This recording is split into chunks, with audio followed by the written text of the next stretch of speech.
Hi hello friends, మన ఇంటి సీరియల్లో రోజు పడమటి సంధ్యారాగం సీరియల్ చూసినట్లయితే ఏం జరగనుంది అంటే, అక్కడ అస్మిత అయితే కింద పడిపోయి ఉంటుంది కాబట్టి రామలక్ష్మి వెళ్ళి వెంటనే నీళ్లు తీసుకొచ్చి నీళ్లు చిలకరించిన వెంటనే లేచేస్తుందనమాట. అలా లేచిన తర్వాత నువ్వు ఇన్ని తప్పులు చేసావు కాబట్టి ఖచ్చితంగా శిక్ష శౌర్య సార్ అనుభవించారు కాబట్టి ఆ శిక్ష ఏదో నువ్వు అనుభవించాలి, అలా అయితేనే నిన్ను వదిలిపెడతాము అనేసి అంటూ ఉంటే, అప్పుడే సరే నా తప్పైతే నేను అర్థం చేసుకున్నాను, నేను చేసింది తప్పే, అందుకే నేను మీరు చెప్పినట్టే పోలీస్ స్టేషన్లో లొంగిపోతాను అనేసి అనడంతో అప్పుడే రామలక్ష్మి ఊరికనే ఉండకుండా మావయ్య వెంటనే పోలీసులకి ఫోన్ చేయండి అని అనడంతో అప్పుడే వాళ్ళ మావయ్య ఫోన్ చేసేసి, మేము శౌర్య వాళ్ళ నాన్నగారు మాట్లాడుతున్నాము, ఇక్కడ మా ఇంట్లో అంటే శౌర్య ఒక నిరపరాధి అనేసి ప్రూవ్ అవ్వడానికి మా ఇంట్లో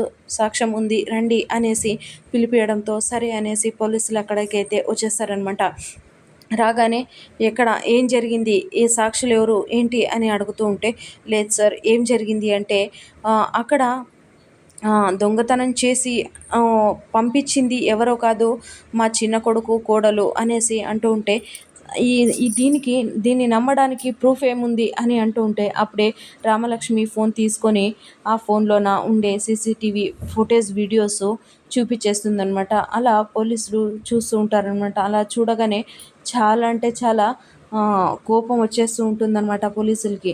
అప్పుడే ఏం చేస్తారు అంటే అప్పుడే శౌర్య ఊరికనే ఉండకుండా వేలాది మంది వందలాది మంది పిల్లలు స్టూడెంట్స్ జీవితాలతో ఆడుకున్న వీళ్ళకి మాత్రం చిన్న శిక్ష పడితే తప్పదు సార్, పెద్ద శిక్షే పడాలి, కాబట్టి వీళ్ళని తీసుకెళ్ళి చాలా అంటే చాలా శిక్షించండి అనేసి శౌర్య అనడంతో, కానిస్టేబుల్స్ అరెస్ట్ హిమ్ అనేసి పోలీస్ అయితే అనడంతో, ఎస్ఐ అయితే అనడంతో సరే అనేసి కానిస్టేబుల్స్ ఇద్దరు అస్మితని మరియు ప్రశాంత్ని, లేడీ కానిస్టేబుల్ వచ్చేసి అస్మితని, జెంట్స్ కానిస్టేబుల్ వచ్చేసి ప్రశాంత్ని ఇద్దరిని అరెస్ట్ చేసి అక్కడి నుంచి తీసుకెళ్ళిపోతారనమాట.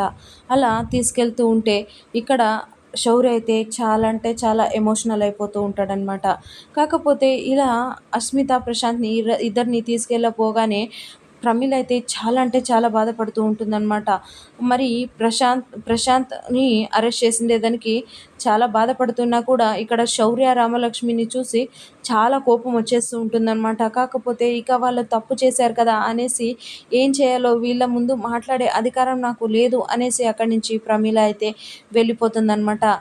ఇది ఇలా ఉండగా అలా వెంటనే ఇక్కడ రామలక్ష్మి శౌర్య ఇద్దరు బాధపడుతూ ఉంటారనమాట. అంటే శౌర్య వచ్చేసి ఏమంటాడంటే, నువ్వు కానీ ఇలా సీసీటీవీ ఫుటేజ్ వీడియో తీసుకొని రాకపోతే నేను నీ నుంచి దూరంగా ఉండేదాన్నేమో అని అంటూ ఉంటే, అప్పుడే మీరు నా ప్రాణం సార్, నా గుండెల్లో ఉంటారు సార్, మిమ్మల్ని నేను ఎలా వదిలిపెట్టుకుంటాను సార్ అనేసి రామలక్ష్మి అంటుందన్నమాట. సో ఇది ఫ్రెండ్స్ ఇవాల్టి సీరియల్.